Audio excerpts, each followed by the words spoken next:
que nos están viendo, no solo aquí, sino en otras partes del mundo. Le damos la calurosa bienvenida, le decimos bienvenido a casa, bienvenido a River, al avivamiento de la calle Broadway, donde viene la gente rota, a este hospital del alma, de donde sea que te estés conectando, gracias por estar ahí.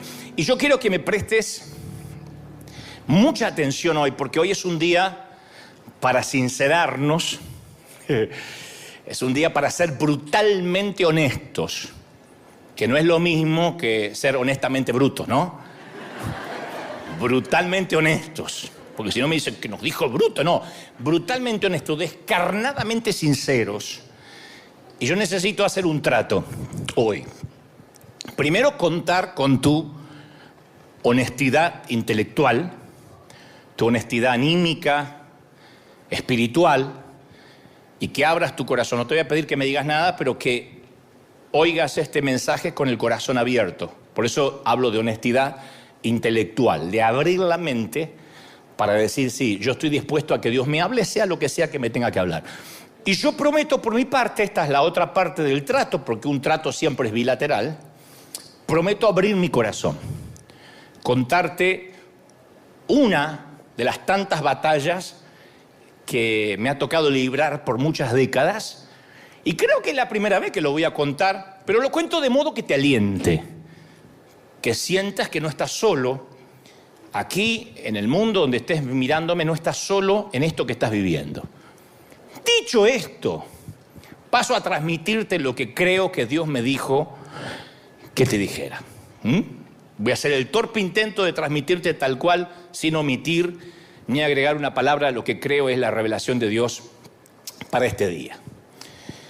Yo estoy convencido que una cosa es sentirnos amados por Dios cuando nuestra vida está en orden y sentimos que nuestra vida le agrada al Señor.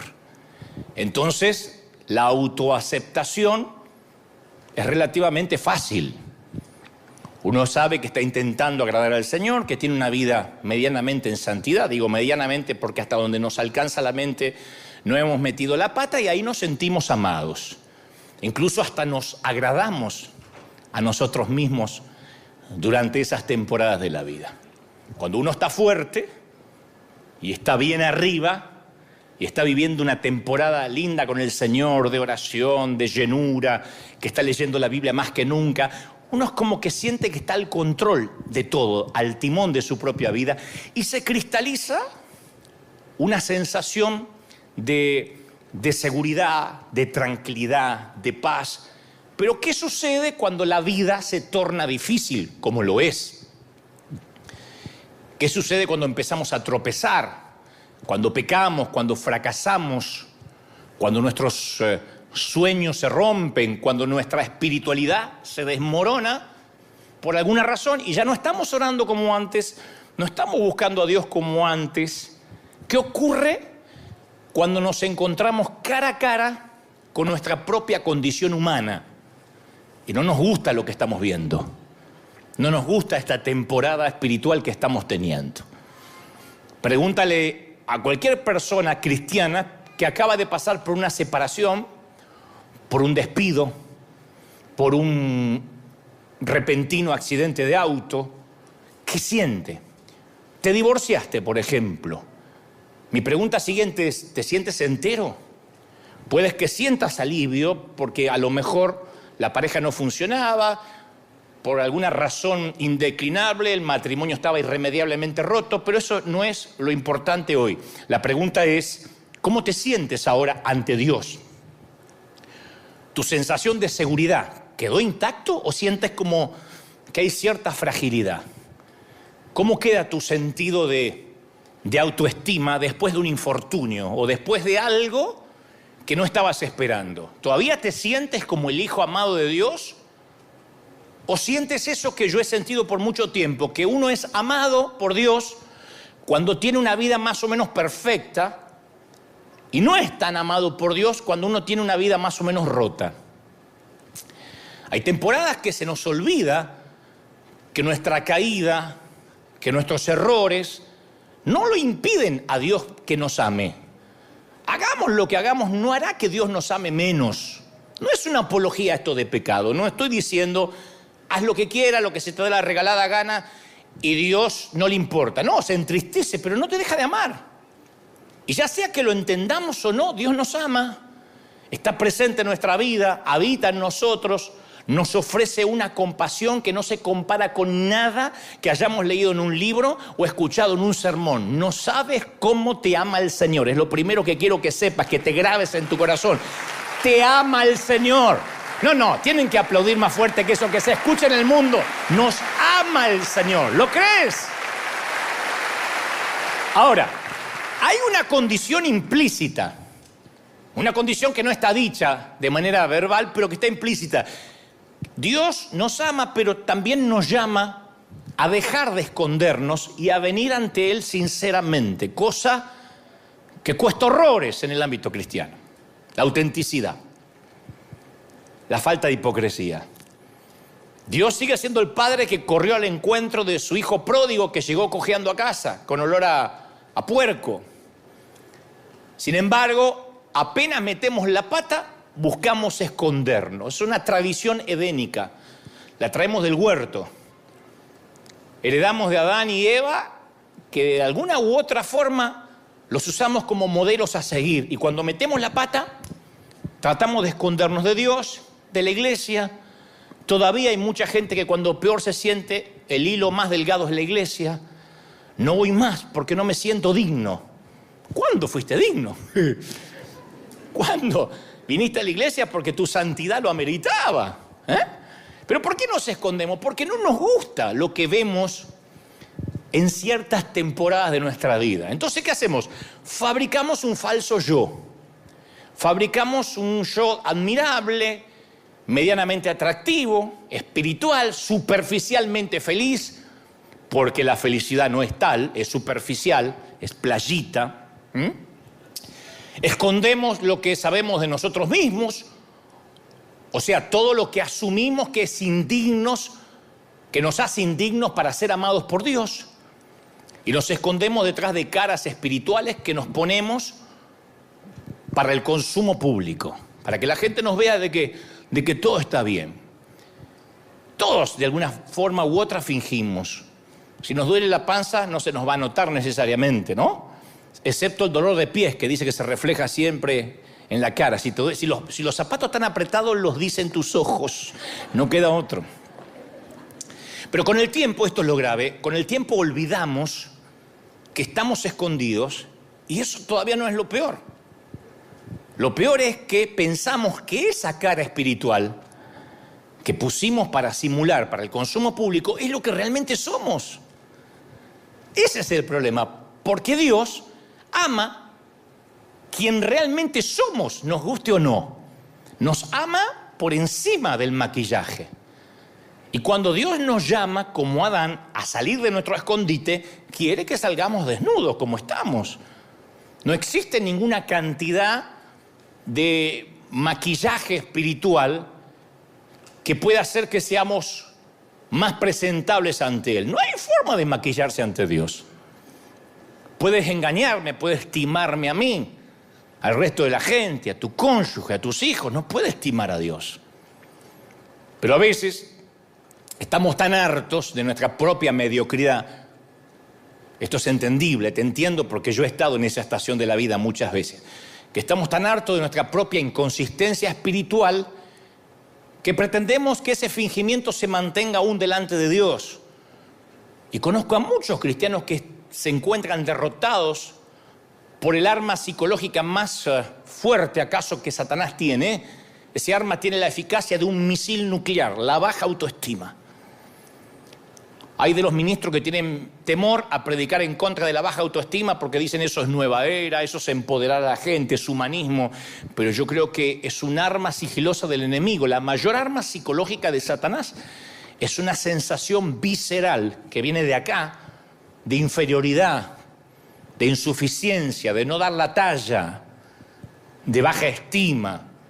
Y ese sentimiento pone grilletes en muchos cristianos, sin importar las experiencias espirituales que han tenido, lo mucho que conozcan la palabra de Dios, Hay muchos que, a pesar que entienden su posición como hijos de Dios, están atados a un terrible sentimiento de inferioridad, de culpa.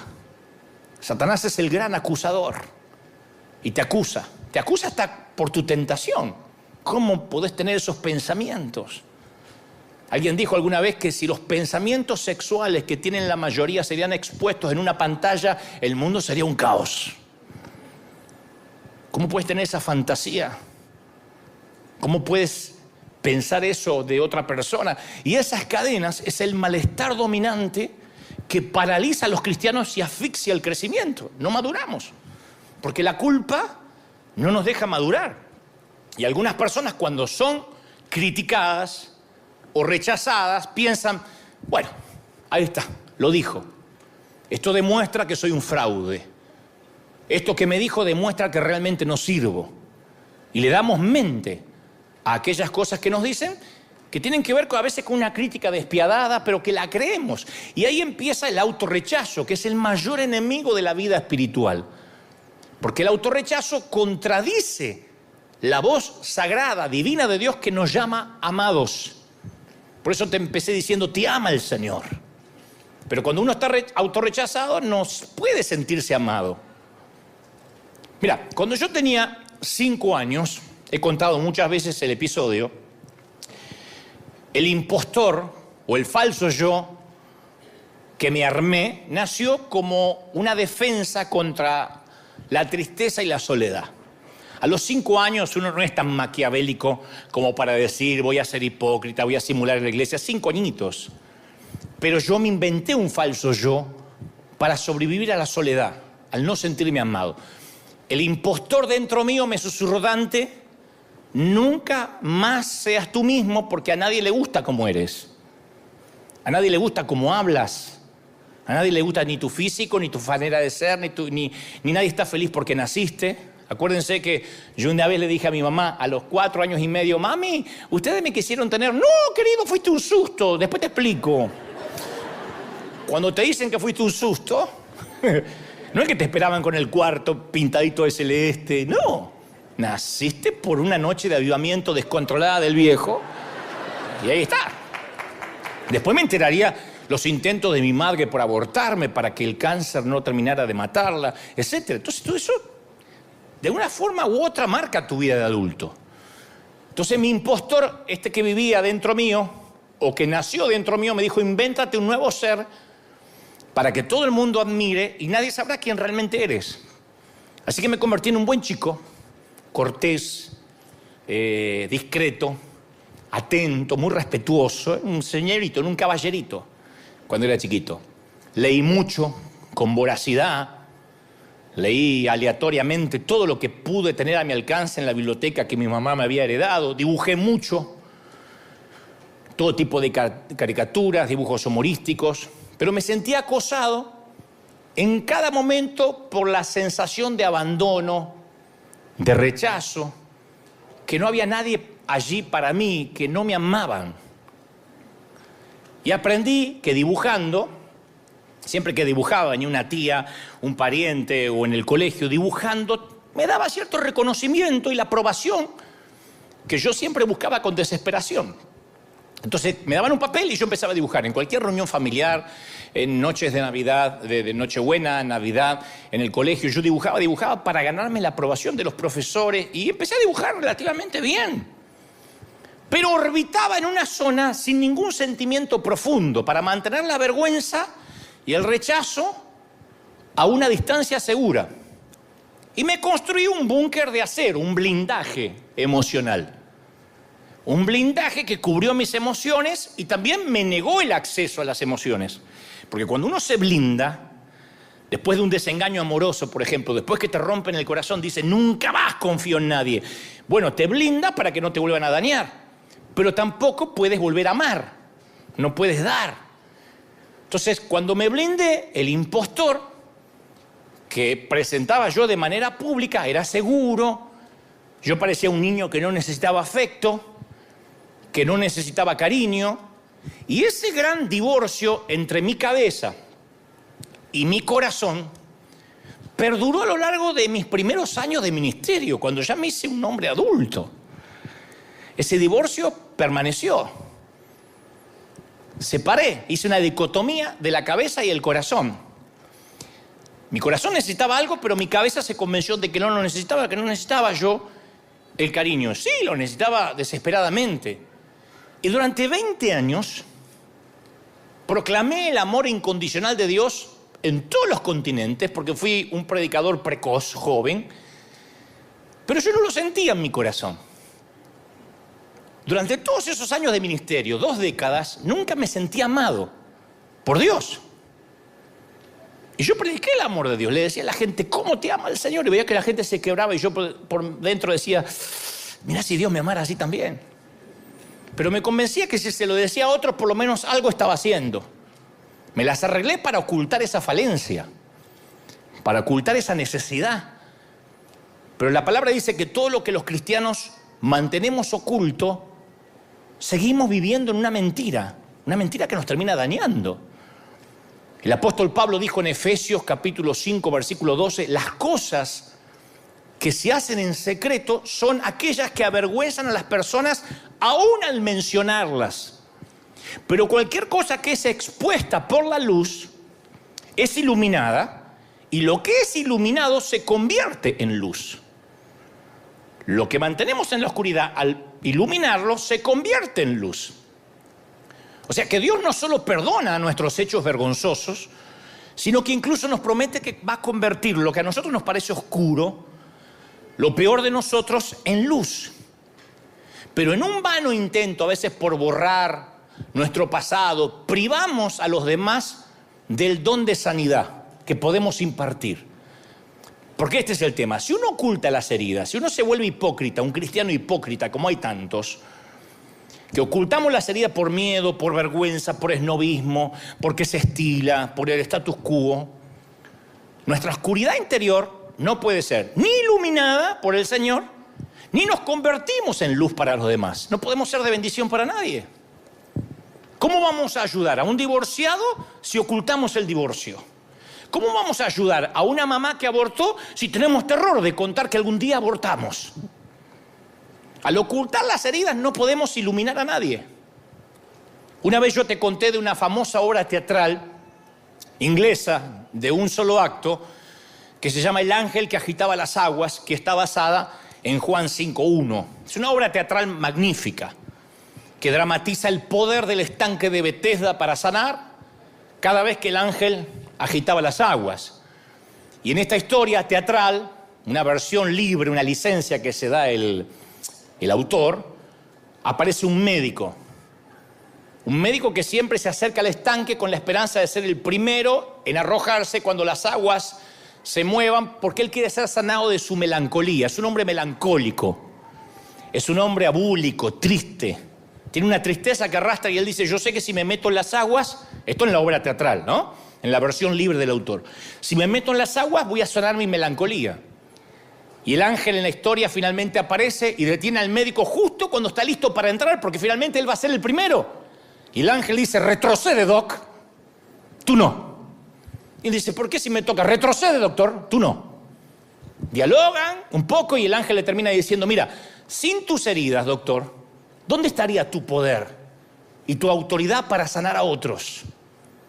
Es tu tristeza, es tu melancolía lo que te da autoridad, lo que hace que tu voz penetre en lo profundo del corazón de los hombres y las mujeres.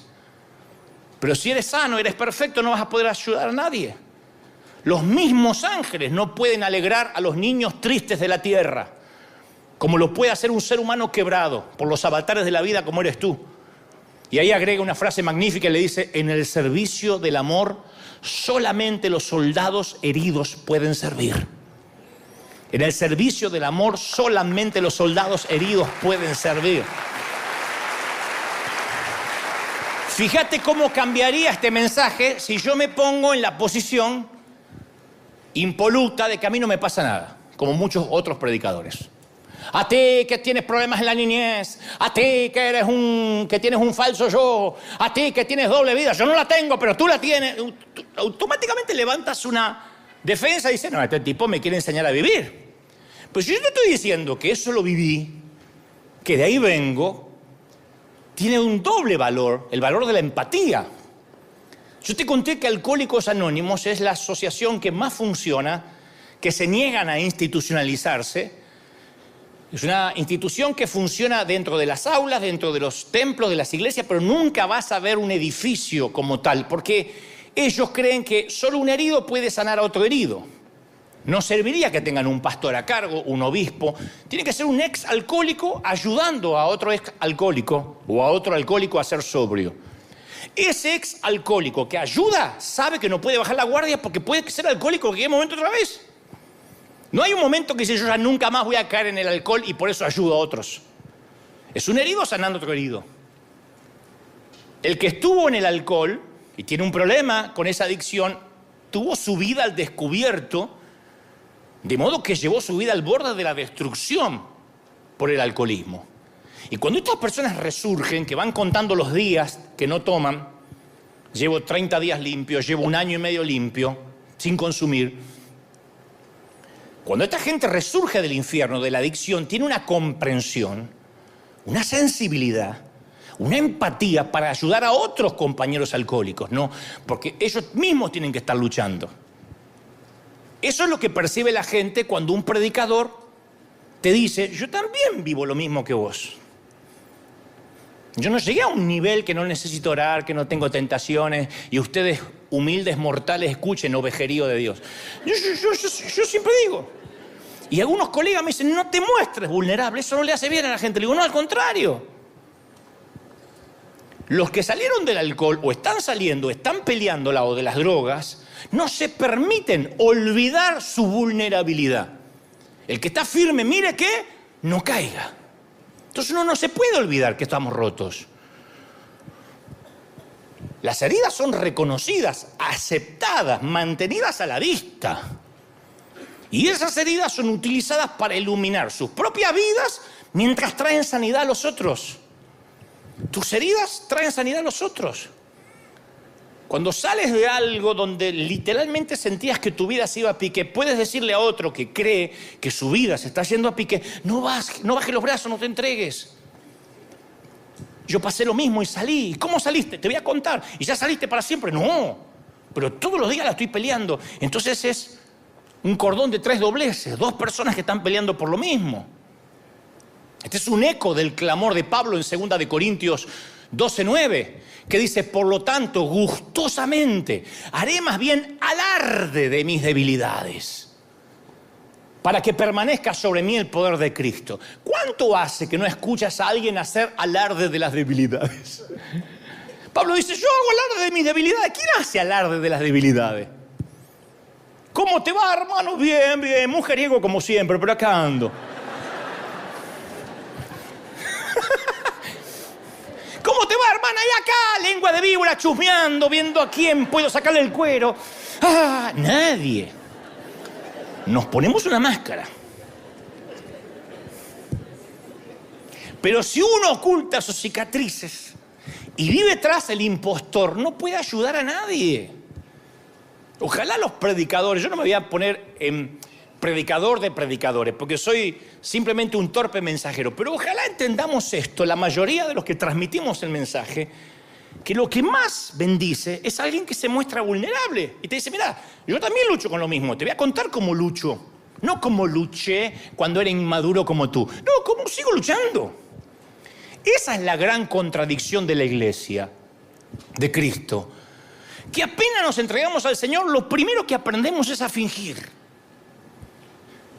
El lugar donde más se finge en toda la tierra es dentro de las paredes de una iglesia. Por eso dicen por ahí que hay oraciones más sinceras en los panteones y entre las paredes de un hospital que dentro de un templo. Porque fingimos. Fingimos cuando cantamos, fingimos cuando adoramos, fingimos cuando vamos al Señor. Porque nos preocupamos por la aceptación, por la aprobación. Y debido a esa asfixiante necesidad de complacer siempre a los demás, desde el pastor hasta el otro, hasta el último, no pedimos ayuda. Y hasta a veces nos da pena pedir oración. Nos da pena decir, ora por mí. No solemos decir, ¿podés orar por mí? Sí pedimos oración para hacer un negocio, ora por mí que me voy a casar, ora por mí que me voy a comprar un auto, pero no solemos decir, ora por mí, estoy atado a la pornografía, no sé cómo salir, ayúdame, hermano. Y tampoco encontramos otro que diga, yo también, vos sabés que de tanto en tanto caigo a esa basura, te voy a ayudar, llámame por teléfono cuando estés tentado. No, ponemos una máscara, el otro pone una máscara y vivimos hipócritamente. Es el miedo a no estar a la altura de las expectativas de los demás, al parecer santo, más espiritual de lo que somos. Entonces es una locura, porque si esto es un hospital y la gente enferma finge estar sana, pierde el sentido el ser médico y pierde el sentido ser enfermo. ¿Y cuándo nace ese falso yo? Generalmente en la infancia o en la adolescencia. Cuando no nos sentimos amados, cuando nos sentimos rechazados. No hay que ser huérfano para esto, ¿eh? Pues yo no lo fui. Sin embargo, yo no me sentía amado por razones que no vienen al caso. Pero entonces, para lograr aceptación y para lograr amor, el falso yo suprime u oculta los sentimientos de modo que hace que la honestidad emocional, la honestidad espiritual sea imposible, o sea, nula. Nunca más mostramos los sentimientos. Vivir a partir del falso yo nos crea un deseo compulsivo de presentar una imagen perfecta al público. ¿Cómo estás? Bien. Y estamos sufriendo. Para que todo el mundo nos admire y nos conozca como somos y tenemos el mejor matrimonio y los hijos nuestros son los más estudiosos y hasta nuestra suegra es santa. Mirá lo que te digo, ¿a dónde llega el fingimiento? Entonces la vida del impostor necesita experiencias externas para proporcionar una fuente personal de significado. El impostor no es quién es lo que hace. El impostor toma identidad de lo que hace, no de quién es. Eso es lo peligroso. Toma identidad de lo que hace, no de lo que es. Son aquellos que si no están sirviendo a Dios, perciben que ya no tienen valía, que ya no valen para Dios, que Dios ya no los ama. Es que yo no puedo estar sin hacer nada, porque sienten que si no hacen, no tienen valor. Son las personas que tienen que anteponer a su nombre la palabra doctor, pastor, apóstol, porque si su estima no está relacionada con lo que hace, él no le alcanza con lo que es. Entonces el falso yo trata de encontrar su identidad haciendo para el Señor en lugar de estando con el Señor. Son la gente que cuando vino la pandemia se le desmoronó el mundo.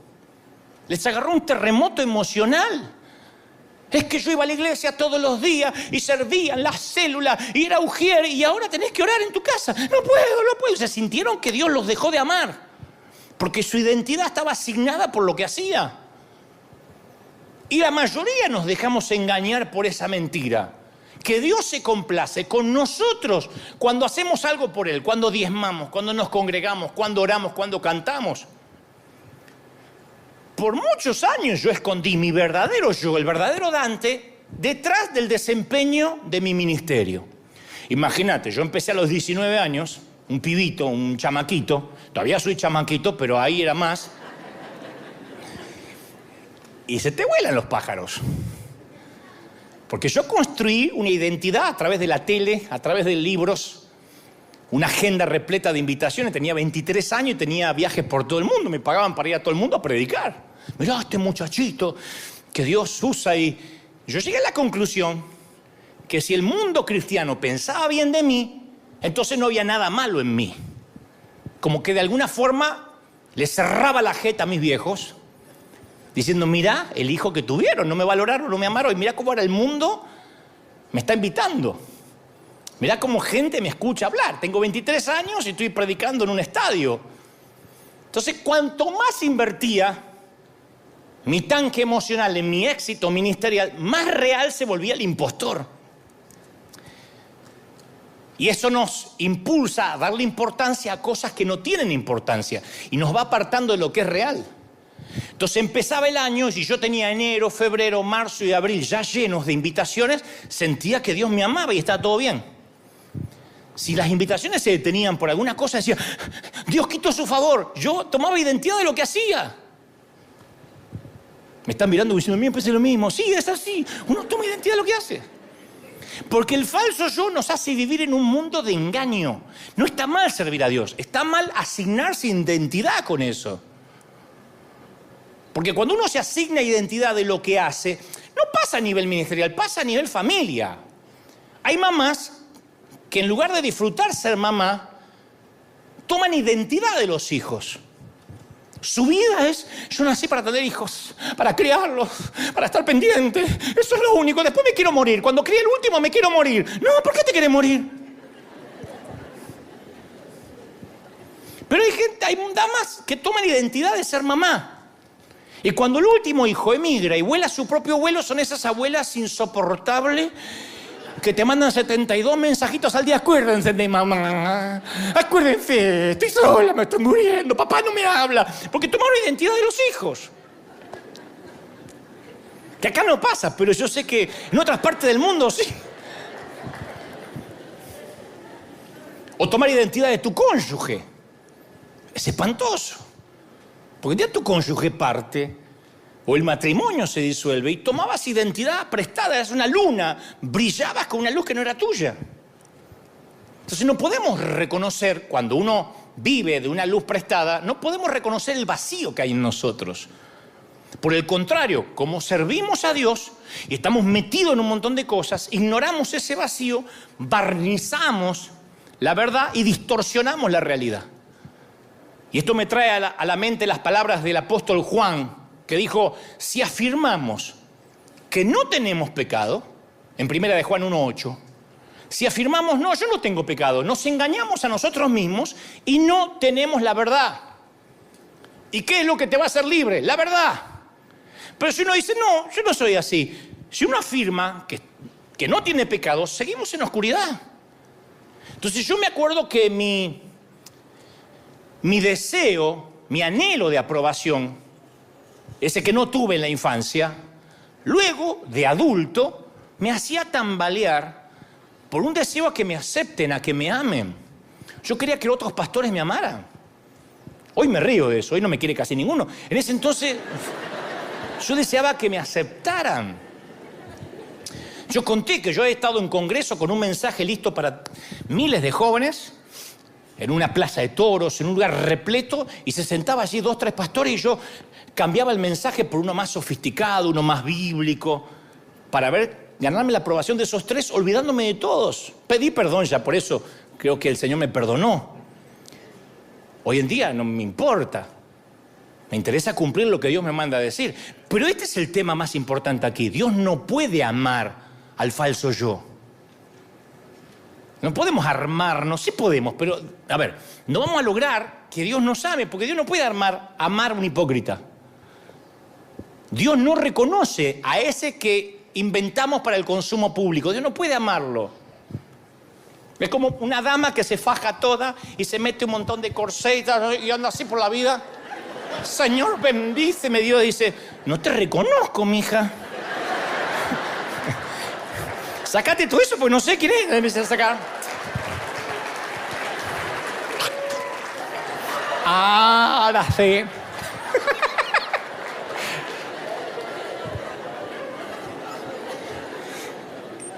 Y ser desconocido por Dios, esa es la verdadera tragedia, señores.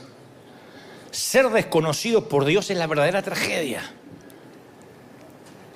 Cuando uno elige una vida de apariencia, nos alejamos de Dios.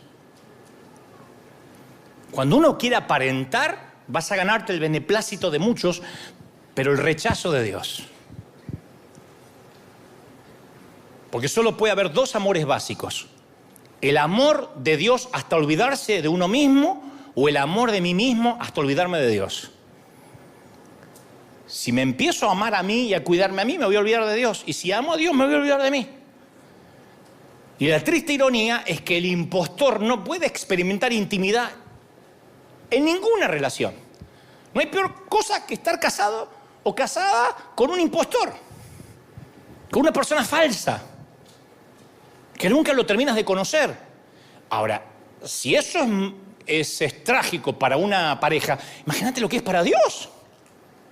Cuando somos incapaces de tener intimidad con nosotros mismos, también somos insensibles a las necesidades de los demás. Por eso tantos en las iglesias no pueden amar a nadie. Publicamos la foto de lo que hacemos en el mundo y hay un montón de gente que no sepa tomar la izquierda lo que se pone a la derecha. Porque está mostrando, no es que él está haciendo y no lo está mostrando y quiere que hagas lo mismo. No quieres que muestre porque él no hace y porque él no siente compasión. ¿Por qué no siente compasión? Porque vive en hipocresía. El que vive en hipocresía no siente empatía por nadie.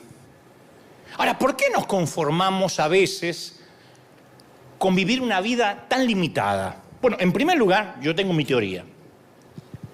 En primer lugar, porque los recuerdos reprimidos de la infancia sentaron un patrón que siguen estando ocultos ahí, cuidadosamente ocultos. Son patrones de la infancia. Es un radar de defensa muy eficaz que evita los sentimientos de rechazo, como me pasó a mí, pero que sacrifica la necesidad de intimidad. Uno no tiene intimidad cuando es un falso. No se puede estar con alguien que es falso.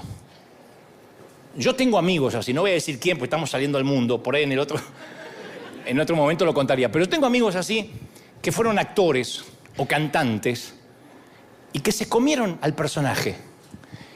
Entonces, estamos en un restaurante, viene la gente, se acerca y él dice: hola, ¿cómo te va? Te firmo el autógrafo, ¿qué tal? ¿Cómo te va? Querida, ¿qué tal? ¿Me conoces? ¿Me conoces?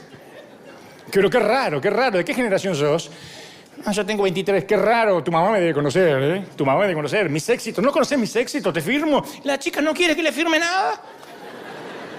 Se va, quedamos solos y dice: vos sí te acordás de mis éxitos, ¿no? ¿Te acordás del hit que dice? Yo digo, no puede ser.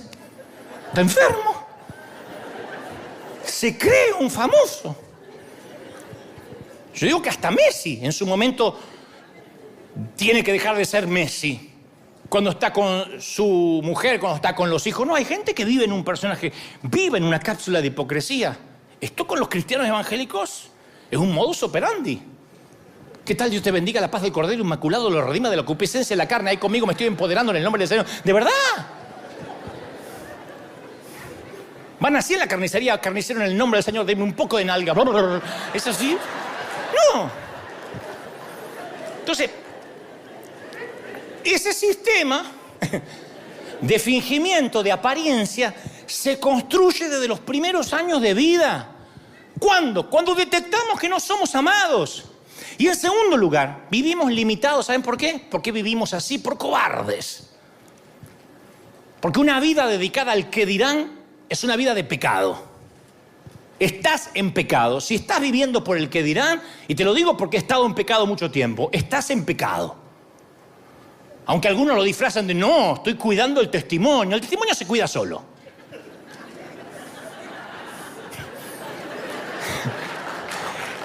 No hay que cuidar el testimonio se cuida solo. Hay que cuidar el testimonio. Hay que poner el testimonio en Instagram para que vean que todo está feliz, porque hay que cuidar el testimonio. El testimonio se queda solo. Si uno vive bien, el testimonio habla a los gritos. Y si uno vive mal, no hay filtros de Instagram o TikTok que te pueda hacer mejor de lo que eres. Entonces yo he pecado deliberadamente.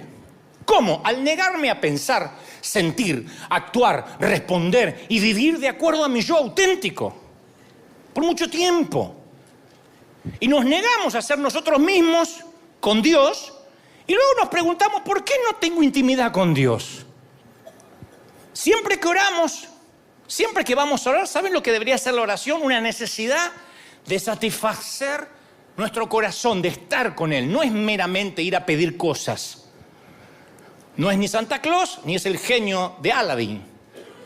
Orar es la respiración de nuestra vida espiritual, estar unido con Dios. Es la respiración. Ahora, pregunto, no tienen que decirme, pero en sus corazones, ¿pasaste largas temporadas sin poder orar?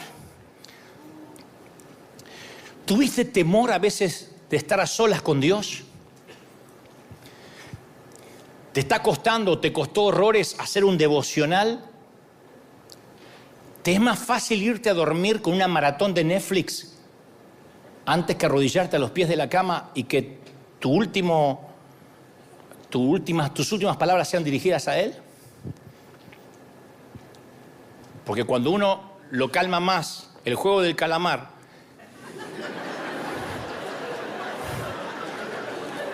que Dios... Ese es el impostor que vive dentro tuyo, no te deja orar. ¿Por qué? Porque el falso yo se resiste a la intimidad. El falso yo, el impostor que vive en ti, razona. Bueno, yo no oro mucho, pero sirvo un montón. Mira cómo tengo los pies de estar parado en la iglesia. Aparte, a mí me gusta tener comunión continua, espontánea, en el auto, en el inodoro. Yo no soy de ay, me voy a poner a orar, así como las religiosas. A mí me gusta cantar corito. No, tu falso yo tiene terror a estar solo con Dios. Porque si está a solas con Dios, descubriría que no es nada, que está vacío.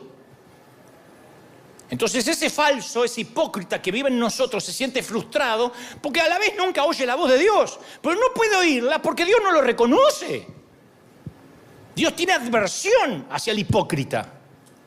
No perdió un solo minuto en las Escrituras en tratar de convertir a un hipócrita. Y mirá que tuvo paciencia con las prostitutas, con los recaudadores de impuestos, aún con los centuriones. No tuvo un gramo de paciencia. Le dio como una batalla perdida con los hipócritas. Le dijo generación de víboras, serpientes, sepulcros. Porque no se puede Dios acercar a un hipócrita. Porque Dios detesta la mentira, la fachada, la máscara. Entonces la oración está muerta para cualquier identidad que no venga de parte de Dios. Por eso hay que salir fuera del escondite, mostrarnos. Porque cualquier cosa que sea negada no se puede curar. Las heridas tapadas no cicatrizan. Y si negamos, no podemos tener curación. Tenemos que reconocer, wow, soy un hipócrita, estoy habitando en un mundo irreal. Mi vida no es internet, no es las redes. Viste que hay gente que todo el tiempo, no es las redes, no es las redes. Aceptar la realidad de nuestro pecado significa aceptar, bueno, este soy yo, soy auténtico, este soy yo. A ver, no descanso en este soy yo y ya. No, este soy yo, a ver qué puedes hacer con los pedazos rotos de mi vida. Judas no pudo enfrentarse a su sombra, Judas no pudo.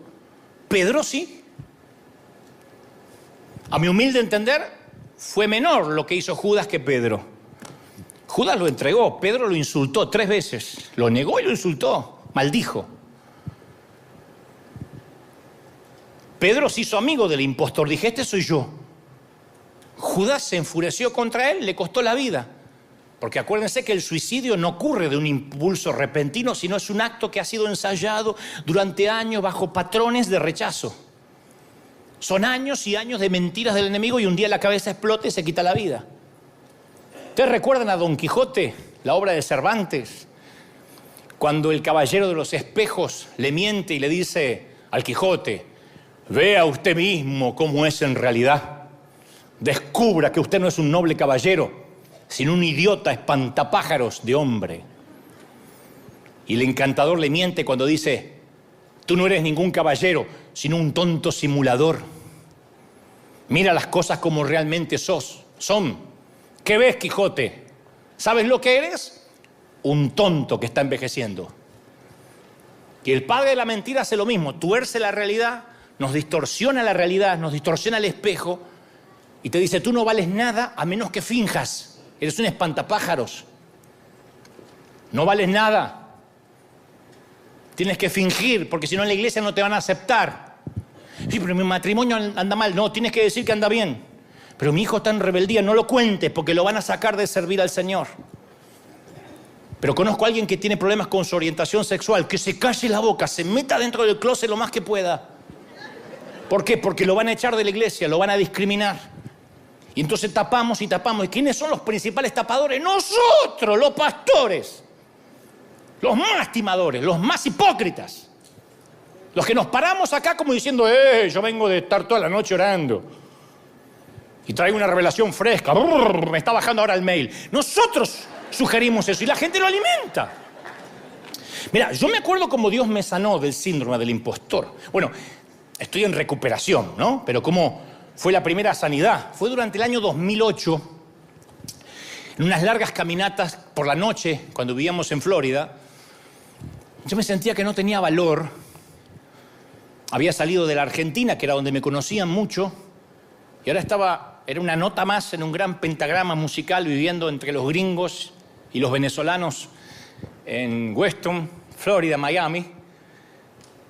Y yo no estaba haciendo nada para ganarme, creía yo, la aprobación de Dios. No estaba haciendo nada para ganarme su afecto, su favor, su amor. Y una noche estaba lloviendo y el Señor me dijo mientras que yo iba caminando, tú eres mi amado. No me lo olvido más, por eso siempre se lo repito a la gente. Tú eres mi amado. Defínete radicalmente a ti mismo como el amado de Dios. Cuando te pregunten quién eres, aquel a quien Dios ama. Porque mi amor por ti, Dante, constituye quién eres. Deja que eso se convierta en lo más importante de tu vida. Te amo. Sí, pero no me estás usando. Shh, te amo. Pero no me estás jetón. Te amo. Bueno, lo de jetón creo que no lo dijo, pero yo lo percibí. Entonces, la base de mi patrimonio personal no son mis bienes, no son mis talentos, no es la estima de los demás, no es mi reputación, no son los aplausos, no son las críticas despiadadas.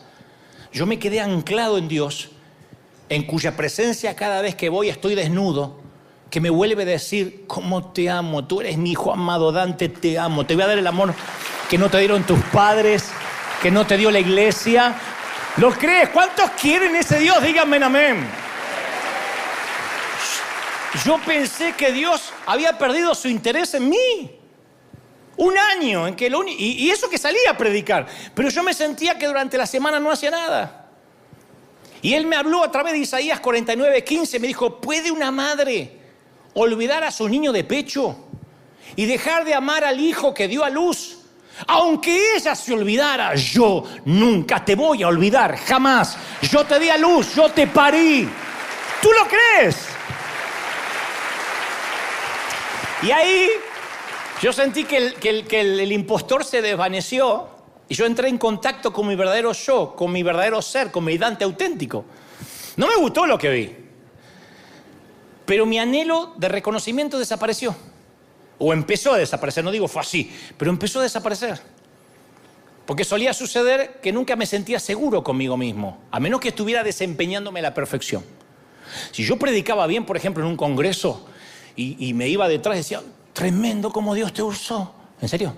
Sí, en un momento cuando hiciste así, la gente se cayó. ¿Así? ¿Cómo así? ¡Oh! Sí, no, tremendo. Entonces yo me iba a casa sabiendo que me comía el mundo. Yo era Justin Bieber. La Kardashian. Yo sentía que, aleluya, y, no, tremendo. Y entonces trataba de salir rápido de la zona privada para meterme entre la gente, para ver que la gente me alimentara el ego. Pero no es que diga, ay, qué orgulloso. No, yo luchaba con todo lo contrario. Yo me sentía una cucaracha. Entonces yo iba entre la gente, hermano, ¡ay! ¿Lo viste? Había un ángel detrás de él. Y yo estaba, ¡oh!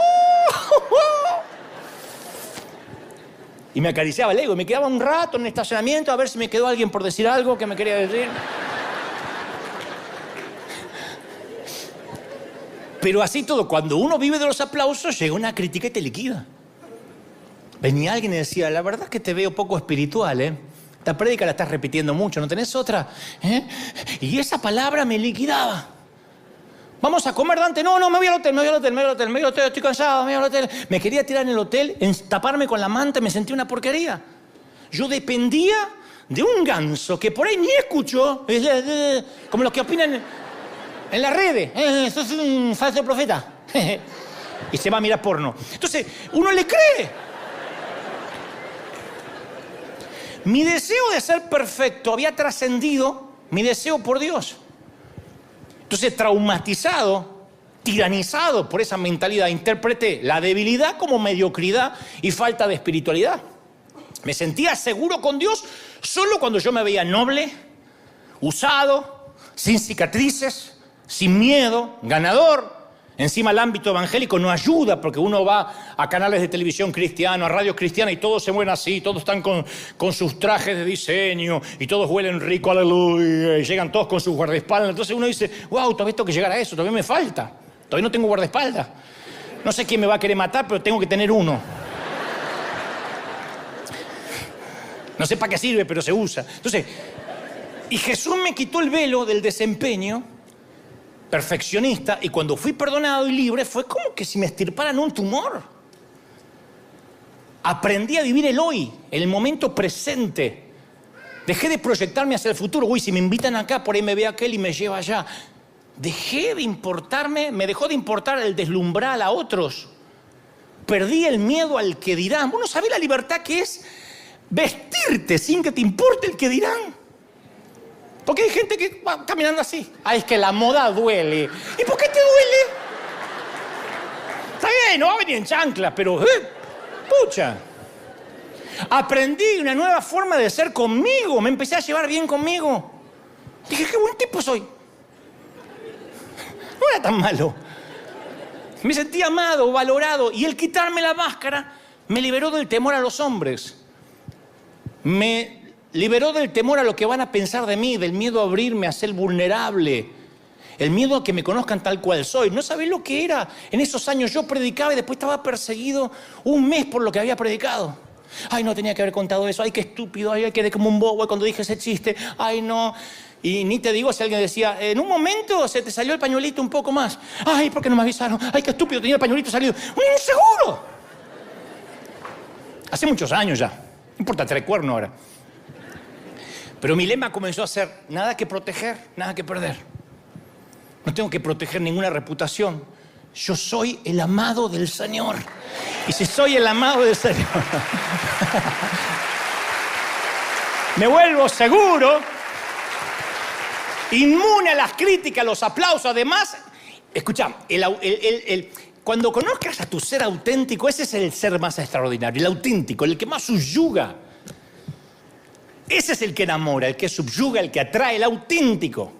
Ese yo discreto que tiembla en el invierno, que suda en el verano, que se despierta con el ojo hinchado, que va reptando hasta el baño para ir a orinar, que se abre camino a través del tránsito entre los chinitos, que compra en el supermercado, que saca el tacho de basura, que es feliz tomando una copa de Malbec mendocino que deberían tomarlo para la Santa Cena para que esté ungida.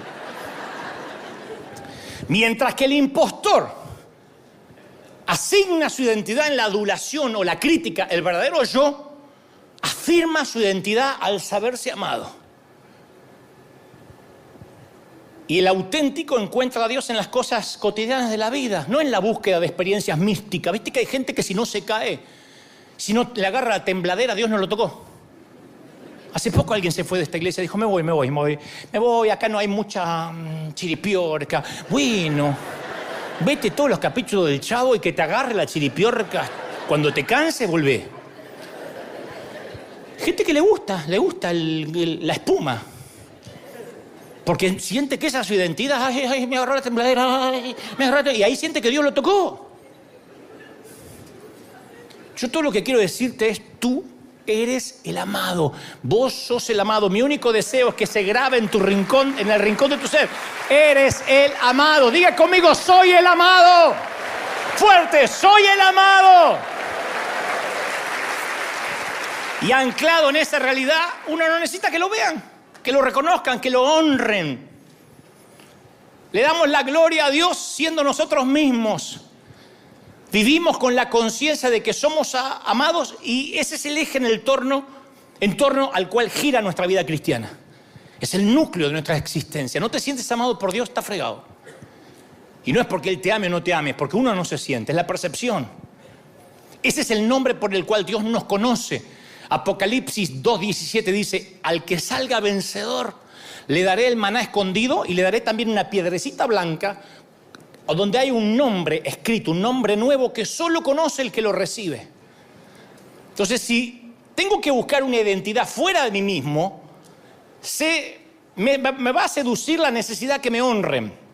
Uy, fui hasta la iglesia y no me dijeron pastor. Uy, se olvidaron de decir que yo escribí varios libros, y cuando me presenten digan conmigo que la iglesia tiene tantos miles. O puedo encontrar, en su defecto, mi centro de gravedad en las relaciones interpersonales. Como decía recién, que nos halague la gente. Y a veces en la iglesia tenemos la culpa de halagar a la gente, halagar a los demás. Ay, usted es tan ungido, ay, el siervo, ay, usted es el líder. Y cuando pertenecer a un grupo de élite eclipsa el amor de Dios, o cuando extraigo significado de cualquier fuente que no sea el saberme amado, estoy espiritualmente muerto. Cuando Dios es relegado al segundo lugar detrás de cualquier baratija, habremos cambiado la perla de gran precio por vidrio barato pintado. ¿De qué me sirven que me diga pastor, doctor, apóstol, si voy a llorar bajo la manta de que no me siento amado? Por eso recuerdo lo que el Señor me dijo bajo una lluvia una vez en Florida. Puedes oírme, Dante, te amo. Siempre te amé. Y he estado esperando que hagas silencio para decírtelo. Pero estabas tan ocupado, flaco, tratando de demostrarte a ti mismo y de demostrarme a mí que mereces ser amado, que no me podías escuchar. Porque yo sabía que continuamente decepcionaba a Dios. Una parte de mí que me avergonzaba. Entonces yo huía de mis debilidades, negaba a quién era yo y me concentraba en lo que quería hacer, en el modelo terminado. Pero no fue hasta que abracé mis partes rotas que recién ahí pude identificarme con las partes rotas de los demás. Mi rol era identificarme con el dolor de los demás, no tratar de aconsejarlos o que cambien de vida necesariamente. Ministrar es compartir, no dominar. Es comprender, no teologizar. Es cuidar, no controlar. En todo caso, cuido las ovejas, no las controlo. Y yo solo sé que en ciertas temporadas todos hacemos un ajuste en nuestras vidas. Ese fue uno de los momentos para mí. Si miras mi vida en un mapa, difícilmente en el 2008 veas algún cambio profundo, pero sí hay un ligero cambio de dirección. Pero yo te puedo decir que se siente muy diferente ahora. No tengo que maquillarme para hablar con Dios. ¿No sabes lo que es eso? No tengo que maquillarme para hablar con Dios. Porque aparte Él conoce mis pensamientos, mi corazón. A veces le digo, ¿viste, Señor? El Señor dice, Pero siempre nuestras charlas terminan, haga lo que haga, Dante, eres amado. Y por alguna extraña razón eso es más que suficiente para mí. Me dio identidad. Menos mal que eso lo aprendí antes que las redes sociales estuvieran en auge. En una noche lluviosa, una vasija de arcilla con pies de barro se puso de pie al saberse amado. Claro, yo pretendía ser un gigante espiritual, pero me di cuenta que era un hombre común que se encontró con Dios, el Dios de la gente común. El Dios que toma los pelagatos destartalados y los eleva hasta sentarlos con príncipes, con reyes. Ese Dios que nos amó tanto que dio a su Hijo unigénito para que nadie se pierda, pero la retórica religiosa nos hizo olvidar que Él nos amó tanto. Nos olvidamos que nos ama. Entonces yo quiero que hoy te definas como alguien, que digas mi identidad, a partir de ahora soy la amada de Dios. Ese es mi yo, lo otro es ilusión, soy la amada de Dios. Tú no eres tu apellido ni el apellido de tu esposo. Tú no eres lo que haces, ni lo que antepone a tu nombre, ni lo que figura en la firma de tu email. A mí me fascina leer Juan 13:23 porque dice, y uno de sus discípulos, el cual Jesús amaba, estaba recostado en el pecho de Jesús. Juan deja caer su cabeza en el corazón de Dios. Imagínate tu cabeza en el pecho de quien acomodó el cosmos, el que metió los océanos en su cauce y niveló las montañas. No, eso no puede ser un hecho histórico. ¿Por qué la Biblia dice que él se acostaba sobre el pecho? Porque quería Juan que comprendamos la profundidad de relación que podríamos tener con Dios. Dios le permite a un joven judío de 20 y tantos años que descanse en su pecho y que escuche los latidos de su corazón. Se le impregnó el perfume a Juan. ¿Alguien vio a un Jesús más tierno que esa escena? Vení. Y es evidente que para acostarse sobre su pecho no estaba intimidado por Jesús, no tenía miedo de maestro. No era un místico encapuchado o una cara espectral con un manto que fluye. Juan estaba afectado por la santidad de este hombre y no era como yo, que antes de erradicar mi falso yo veía a Dios como esos dioses griegos que cuando lo dejas de agradar, ¡fua!, te fulmina con su espada. No, cuando Juan se inclina sobre el pecho de Jesús y escucha los latidos del corazón del maestro, llega a conocerlo mucho más allá de un conocimiento cognitivo. Porque hay una diferencia enorme entre saber acerca de alguien y conocerlo. Porque yo puedo saber todo de ti. Cualquiera puede saber todo de mí y de ti. Nombre, lugar de nacimiento, familia de origen, formación educativa, hábitos, apariencia. Pero eso no dice nada de ti. Tu banco sabe eso. El IRS sabe eso. ¿En serio? Y creo que sí. Tu ginecólogo. Tu urólogo. El gobierno sabe eso de nosotros. Pero eso no significa que nos conocen. Y Juan experimenta a Jesús como el Dios de amor. Y al llegar a conocer quién es Dios, Juan descubre quién es Él. El discípulo al cual Jesús amaba. Años después, el evangelista escribiría: en el amor no hay temor, porque el amor perfecto echa fuera el miedo. Y el que tiene miedo al castigo es porque no se perfeccionó en el amor. Cuando tenés miedo que Dios te va a castigar, es porque no lo amás, no te perfeccionaste en sentir los latidos de su corazón. Juan no tenía una doctrina heredada, sino un mensaje nacido en su experiencia. Él declaró: Dios es amor. En 1 de Juan 4:16, Dios es amor. No dijo Dios tiene amor, Dios es. Si encuentro a Cristo, me encuentro a mí. Y si me encuentro a mi verdadero yo, sigo con Él. Juan no creía que Jesús era lo importante. Juan creía que Jesús era lo único, no lo más importante. Él era el discípulo al que Jesús amaba. ¿Tú lo crees de verdad, sí o no? Y escuchá, unos 60 años después de la resurrección del apóstol, como un viejo minero que encuentra todavía pepitas de oro, Juan rememora algunos episodios de los 3 años que vivió con él. Hizo una referencia puntual a aquella noche cuando todo cobró sentido para él y afirmó su identidad. Dijo, Juan 21:20, al volverse, Pedro vio que lo seguía el discípulo al que Jesús amaba, el mismo que en la cena se había recostado sobre Jesús. ¿Te imaginas que estamos cenando? No me voy a comparar con Jesús, pero estamos cenando nosotros. Me decís: Dante, ¿me puedo estar acá? Acá. Un ratito, a sentir el corazón. Dale. Y se acuesta acá el gordo. Y yo quedo así. Pero si le preguntabas a Juan, si le preguntaran a Juan en ese entonces: ¿y usted qué hace? En la iglesia, ¿qué hace? ¿A qué se dedica? Él no diría: yo soy apóstol, yo soy un escritor de los evangelios. Él diría: yo soy aquel al que Jesús ama. Y hay que mirar a Dios bajo el prisma de los valores juánicos, o sea, a través de los ojos de Juan. Lo único que nos trae identidad no es la denominación, la doctrina, venir a River, sino todo se reduce a la pregunta: ¿me amas? Solamente el amor de Cristo te va a dar dignidad. Antes de que viniera la autoridad sobre Pedro, 3 veces le preguntó: Jesús, ¿me amas? Si la autoridad es dada, debe estar basada en el amor de Jesús. Si no, no tienes autoridad ni para predicar, ni para servir. El liderazgo no es confiado por Dios a los brillantes oradores, a los genios administrativos, a los teólogos, a los profetas, sino a aquellos que se sienten amados por Él. Nuestro liderazgo está basado en una relación íntima con el Señor.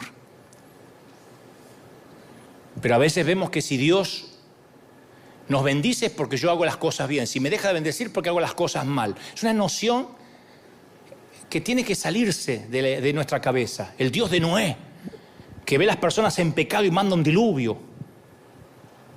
El Dios del desierto, que envía serpientes a morder a todos porque se quejaron contra él. El Dios de David, que diezma a todo el pueblo porque David se atrevió a hacer un censo. El Dios que exige la última gota de sangre de su hijo para expiar los pecados. Esos estados de ánimo de un Dios que alterna entre el odio, entre la ira y entre el amor. No, eso se nos hizo familiar hasta el día de hoy. Dios me está castigando.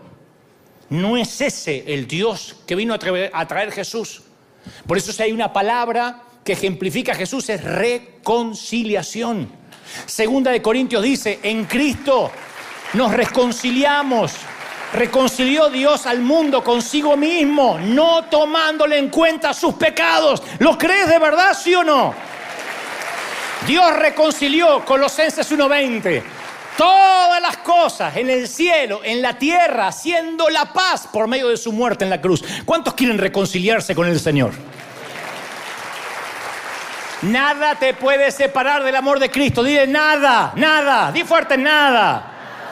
Ni la falta de conciencia, ni la falta de pasión, ni los juicios negativos, ni la imagen degradada que tenga de ti mismo, ni la suegra, ni el futuro incierto, ni las luchas de poder en la iglesia, ni los falsos profetas, ni el miedo, ni la culpa, ni la vergüenza, ni el odio hacia ti mismo. Nada te va a separar del amor de Dios. Nada te va a separar. Pongo mi verdadero yo. Te ama el Señor. Te ama el Señor. ¿Cuántos dicen amén? Te ama el Señor. ¡Aleluya! Si no hacemos eso, ya termino. Nunca dejamos la carga del pecado, solamente cambiamos la maleta de mano. Pensamos, no puedo decir que pequé porque si lo digo me van a dar con un caño y tengo que abrirme con alguien que me ama. No puedo admitir que estoy equivocado. Y en el fondo, uno no se siente aceptado y reprime la culpabilidad, finge que todo está bien. Yo me harté de ser hipócrita. Cuando digo legalista en recuperación es porque me harté de ser un legalista. Yo juzgaba a los demás por mi propia hipocresía. Si yo finjo, tú finges. Y a propósito, hace unas semanas yo te conté que suelo hablar mucho solo. No es que esté loco, pero hace más de una década tuve una charla con mi falso yo. La última gran charla, la última plática con mi falso Dante. Le dije, buenas noches, impostor. Quiero decirle, porque yo lo trato de usted, quiero decirle que cuando yo era un niñito y descubrí que no había nadie ahí para mí, usted intervino y me mostró cómo y dónde esconderme. Porque mis padres hacían los que podían, no los culpo, pero no me sentía amado. Entonces, en ese momento de mi vida, impostor, usted fue invaluable para mí. Porque sin su intervención yo me habría paralizado por el miedo. Y usted tuvo un papel crucial en mi vida. Usted fue mi protector durante mi desarrollo. Cuando tenía 5 años, me enseñó cómo ocultarme. Me iba al galpón de la carpintería de mi papá, donde estaban todas las herramientas, y pasaba horas y horas allí, cada eterno y solitario verano. Me pasaba allí encerrado, creía que nadie podía encontrarme. Me sentía seguro y de alguna manera funcionaba. Mi mente se enfocaba en pensamientos felices, echaba a volar mi imaginación y a dibujar y me escapaba del mundo real. Así que, impostor, hemos construido juntos en aquel galpón un mundo en el cual podíamos estar seguros. Pero en el proceso de crecer, usted me siguió enseñando a ocultar mi verdadero yo. Y se puso en marcha un proceso de ocultamiento, de hipocresía, de apariencia. Y me di cuenta que usted es un mentiroso. Porque usted me dijo, Dante, si persistes en ser tú mismo, tus padres te dejarán de amar, los pocos amigos que tienes se largarán. Así que, Dante, tapa tus sentimientos, oculta tus recuerdos, para que puedas encajar en el mundo cristiano. Y así comencé un elaborado juego de simulación y engaño, y debido a que funcionó, en los primeros años no tuve objeción. Nunca lo enfrenté, impostor, porque usted me engañó. Y ahora me doy cuenta que usted, falso yo, es egoísta, artero. Usted necesita atención. Y ahora que cumplo mis 40 años, esta oración la hice hace más de una década, voy a regalarle, llevarlo donde sin saberlo siempre deseo estar, a la presencia de Jesús. Así que sus días de berrinche y babosadas se terminaron. En la presencia de Jesús me doy cuenta de que usted ya, apenas lo llevo ahí, ya comienza a menguar. Claro, no morirá definitivamente, a veces querrá resucitar. Pero a medida que pase más tiempo, ese falso yo en la presencia de Jesús necesitará menos adulación, menos aplausos. Y en su presencia se va a deleitar de lo que significa vivir por gracia y no por propio comportamiento ni doctrina. Y a partir de esa charla, en la que me despedí oficialmente de mi impostor, comencé a contagiarme del corazón de Jesús. Nunca había tenido comunión con el Señor hasta hace una década. Y miren que sirvo hace 30 y tantos. Ocurrió orgánicamente. Hay una anécdota que cuenta un chico granjero que su única habilidad era encontrar burros perdidos. Y cuando le preguntaba, ¿cómo los encuentras? Decía, me pregunto dónde iría yo si fuera un idiota y ahí lo encuentro. Bueno, llevando esta frase a una dirección positiva, al recostarme sobre el pecho de Jesús y a escuchar los latidos de su corazón, me suelo preguntar a dónde yo iría si fuera Él. Y nunca me equivoco. Y a partir de escuchar su corazón, nunca más me quedé callado ante los fariseos. Todavía no les digo víbora, serpiente, sepulcro, hipócrita, pero ahí voy, estoy aprendiendo. Mi corazón empezó a latir por los verdaderos perdidos, por los rotos, los que necesitan médico. Aprendí a sembrar, a ser más generoso. Le perdí el miedo a sacarme foto con los parias, con los líderes que pecaron, con los inconversos.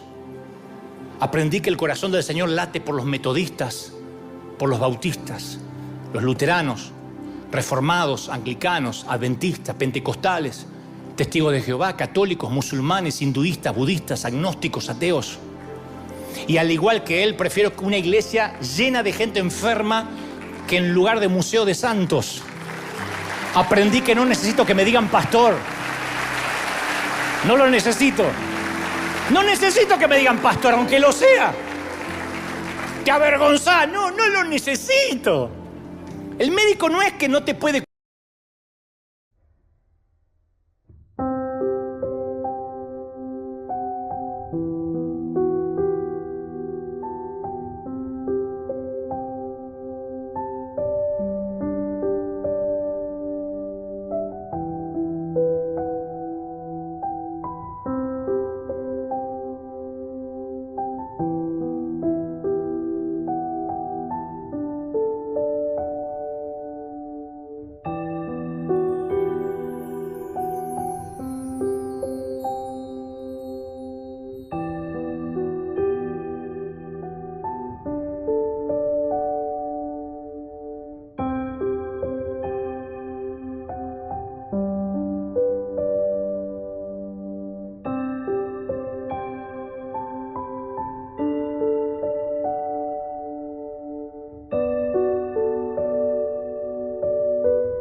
Todo, Asia, África, Europa, Oceanía, América, todos los sitios donde nos están viendo.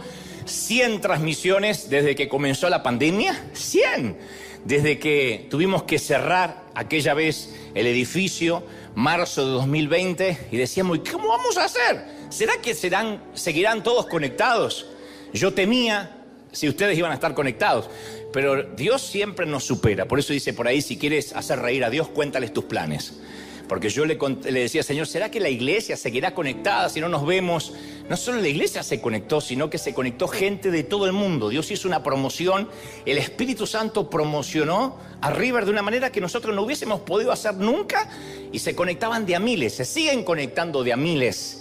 No baja nunca de 500.000 de views en YouTube, otro tanto en Facebook, a veces 1 millón de dispositivos por domingo, y esto tiene que ver con la gracia, el favor y porque a Dios se le plació. Gracias a ustedes, iglesia, gracias a todos los que están del otro lado, gracias por estar ahí. Y hay mucha gente del resto del mundo que hoy está esperando lo que habíamos prometido, que es el lanzamiento de nuestro seminario de vida. Es un seminario que tiene que ver... Aquí los que estamos en casa hemos recibido dentro del boletín un flyer con los módulos con los cuales está compuesto este seminario, que tienen, en realidad son dos, uno es seminario de vida y otro es seminario de liderazgo avanzado. Y pueden aprender desde cualquier parte del mundo, de una manera, no es gratis, obviamente, porque a veces hay gente que pregunta, ¿y por qué lo que recibiste de gracia lo estás cobrando? La palabra no tiene que ser cobrada, no, la palabra no se cobra, es gratis. Lo que están pagando es la conexión, los profesores, el tiempo de trabajo, honrando a estos 5 profesores que van a estar enseñando online en el seminario de vida. Y hay módulos que son muy interesantes en el seminario de vida 1, en busca del carácter, comprendiendo el diseño de Dios para la familia, el matrimonio, oración e intercesión, mayordomía. Y en el seminario de vida nivel 2, la idolatría sexual, héroes en crisis, nuestra vida interior, conservando lo sagrado, que son algunos de los módulos que están aquí. Y los que están del otro lado, y los que están aquí, entran a Riverclass, con doble S, riverclass.org. Y en riverclass.org, que el sitio se acaba de lanzar, ustedes pueden ahí ingresar a todos los módulos, a inscribirse, porque esto va a comenzar en marzo. Esas son clases online que estudian desde la casa, ustedes, los que están en sus hogares, y lo lindo es que esa clase queda durante casi una semana colgada allí. Entonces, a la hora del vivo, capaz que no te puedes conectar. Por ejemplo, una de las clases puede que sea a las 7 de la tarde un miércoles aquí en California. Y en Argentina dice, pero acá son las 8, 9, 10, 11, a la 1 de la madrugada. ¿Cómo voy a estudiar? Bueno, pero queda colgado ahí, lo estudian el lunes, el martes, tienen una semana. Después hay clases que sí pueden participar, que pueden combinar los horarios. Todo esto no los voy a aburrir ahora, todo eso está con todas las preguntas frecuentes, con todo lo que se te cruza a preguntar ahí en el sitio riverclass.org, que hoy pueden chismear santamente cuando lleguen a casa. Ahora no prendan el celular, eso es cuando lleguen a casa, y ahí tienen todo el flyer, que esto también está colgado en la web para los que están mirando de otras partes del mundo. Comenzamos en marzo, es una capacitación práctica, utilitaria y aplicable, y que nos va a venir bien para los que necesitamos aprender más, enamorarnos de la palabra, de la Biblia. Esto es muy bueno. Todo es bíblico, puro cristocéntrico, así que se los recomiendo ampliamente. ¿Están listos? Dígale al que está al lado, tenés que estudiar, cabezón. Y en casa también, decirle al gordo que está sentado ahí con la cerveza, deja la cerveza y estudia, cabezón. A la suegra, tiene que estudiar, suegra, pero para usted no hay online, a usted la van a mandar, tiene que estudiar desde África, porque ahí la señal llega mejor. Muy bien, ¿están listos? Digan conmigo, estoy listo. Muy bien. Son las 7:15 de la noche. Quiero que te ubiques en tiempo y espacio. 7:15 de la noche de cualquier semana, no importa, es indistinto. Son las 7:15 de un miércoles, por ejemplo, mitad de semana. De cualquier semana, insisto. El tren, el ferrocarril, atiborrado de gente, entra pesadamente en la estación, el vapor brota por las válvulas y el calor del motor, de los frenos, se mezcla con el invierno crudo, acerbo, gris, que cala los huesos. Es indistinto si este ferrocarril es en la estación del Gran Central de New York, no sé, Buenavista de México, Ramos Mejía de Buenos Aires, Usaquén de Bogotá, Colmena de Lima, Atocha de Madrid, Puerta de Atocha de Madrid, donde fuera. Pero todos los que viajan ahí, en ese ferrocarril, en algún punto se parecen. Las puertas se abren, las puertas corredizas, la multitud se agolpa por salir, se precipita hacia afuera. Muchas de esas personas subieron a ese tren 12 o 13 horas antes, recién afeitados, perfumados, peinados, llenos de vida. Y ahora, 12, 13 horas después, regresan con paso inseguro, como zombies, aturdidos.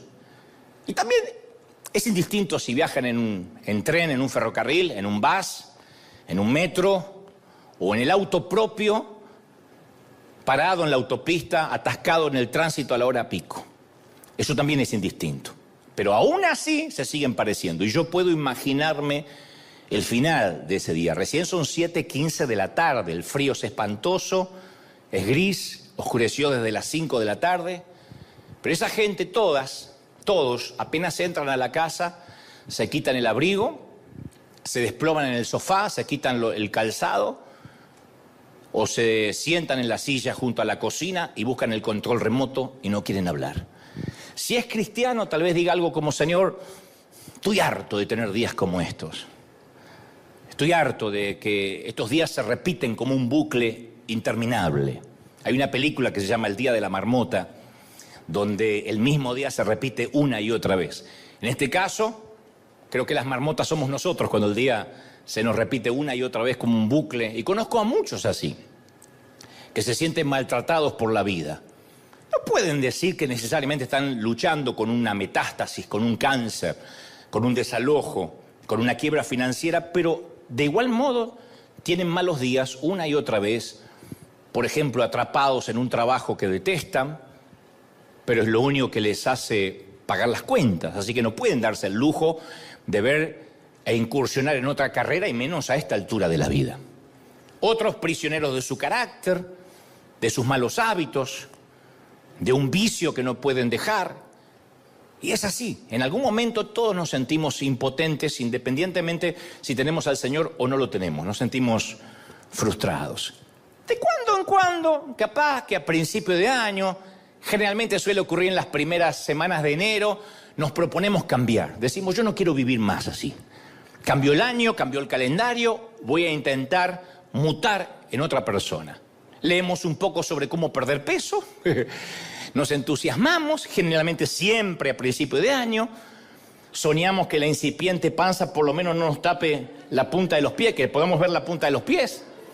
Dicen que si uno ya no se ve la punta de los pies, hay que hacer gimnasia rápido, así que nos disponemos a contrarrestar la ley de gravedad.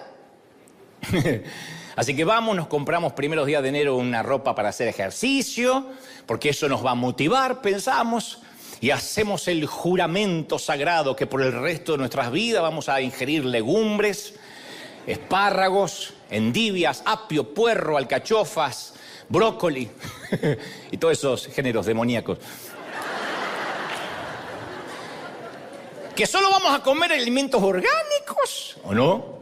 Sin hormonas, sin antibióticos, sin edulcorantes, sin azúcar. Buscamos un negocio que no tenga aditivos y decimos, sí, amén, así voy a vivir a partir de ahora. No es un gran cambio espiritual, pero empezamos por el cambio físico. De regreso a casa, ese mismo día nos inscribimos en el gimnasio, ese que siempre vimos de afuera y nunca nos atrevimos a ver qué pasa dentro. En 2 meses no nos va a reconocer nadie. Sí, señor, este es el año. Por la fe voy a regalar toda la ropa que tengo, porque me va a quedar grande. Para febrero sí tienes que regalar la ropa, porque tienes que comprar una talla más grande. Los vegetales prometidos los vamos a comer el día que en casa estos condenados se solidaricen y dejen de pedir delivery de pizza, de taco, de empanada, porque no colaboran. Así que para marzo, y para ahogar esos sentimientos de derrota, nos engullimos la señora vaca hecha hamburguesa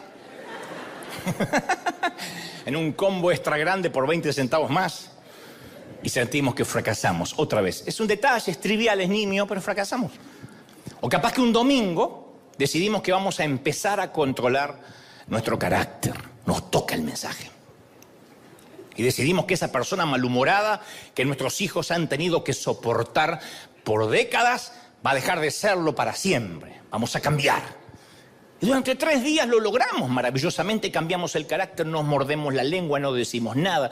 Pero el jueves, antes de abandonar la oficina o el sitio de trabajo, intercambiamos algunas palabras reñidas con ese compañero o esa compañera de trabajo que siempre se levanta con el moño virado. Y nos vamos a casa contrariados y nos encontramos con que los niños no hicieron su tarea, con que todavía no se bañaron y la suegra vino a quedarse 2 meses de este lado del mapa. Y en segundos, ¡pac! Vemos que esos viejos gritos tan conocidos que creíamos haber liquidado y ahogado escapan de nuevo a través de nuestra garganta. Nuestra ira, nuestro mal temperamento no habían muerto, se habían tomado unas vacaciones cortitas. Y volvieron. Sea que querramos adelgazar o que intentemos mejorías periódicas, triviales, el libreto siempre es el mismo. Hay un momento en la noche, durante la semana, donde nos dejamos caer, nos desplomamos sobre una silla y si hay un sillón, sobre un sillón, nos tomamos la cabeza con las manos y fijamos la mirada perdida sobre la mesa, sobre la mesada, ponemos la mirada perdida sobre algo y decimos, otro mal día. Esta es la historia de mi vida. Un mal día detrás de otro. Un mal día detrás de otro que precede a otro aún peor. Y entonces ahí nos autoprofetizamos para alentarnos. Hubiese sido mejor que no me hubiera levantado esta mañana. Me hubiese quedado en la cama. Yo no sé para qué vivo. Yo no sé para qué tanto esfuerzo. No sé si te pasó algo similar. Por las dudas, en casa y acá no digan amén, pero háganmela así con la cabeza y yo voy a entender.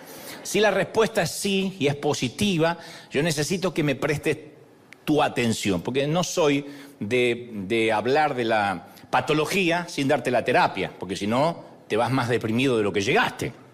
Entonces, estás a punto de aprender una de las verdades más poderosas, más alentadoras y más inspiradoras acerca de Dios que tienen que ver con estos días comunes que a veces son demasiado grises, que a veces son demasiado acerbos, demasiado fríos.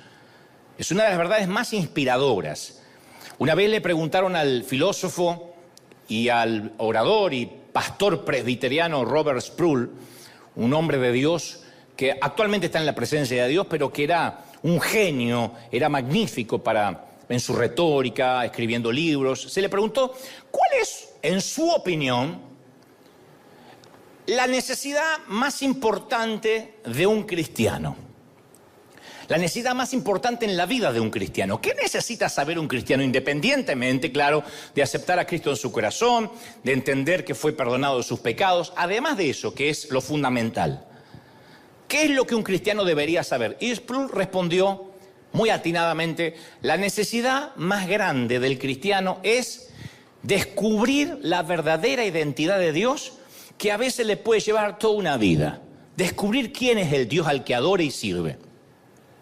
Y él agrega, si de verdad los cristianos entendieran o entendiéramos la personalidad y el carácter implicado de la naturaleza de Dios, nadie tendría un mal día siquiera nunca.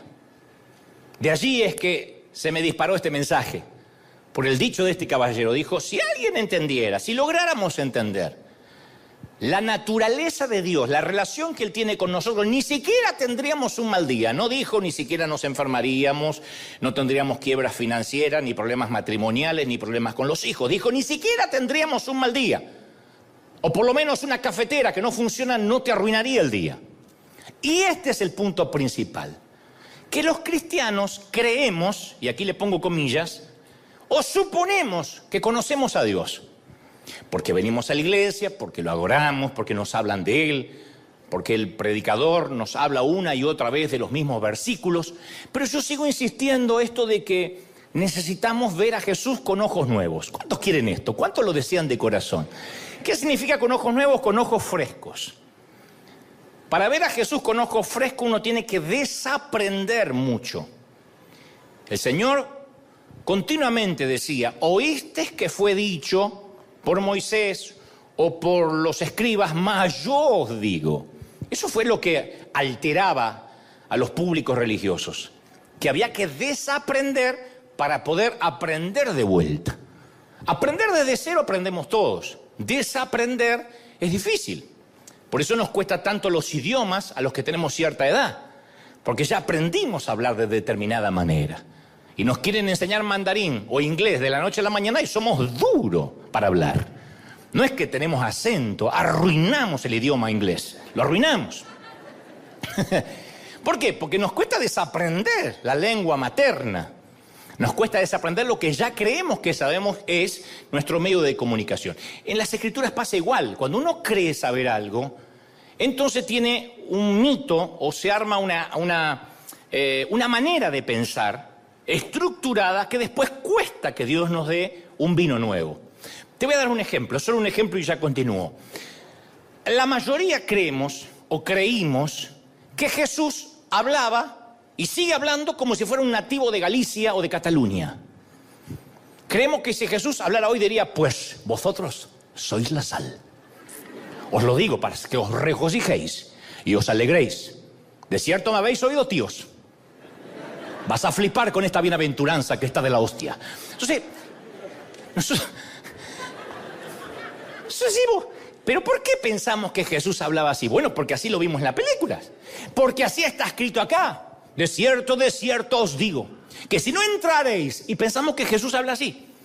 Es una traducción, esta es una traducción de un monje español llamado Casiodoro de Reina del año 1569, que tradujo lo que se llamó la Biblia del Oso.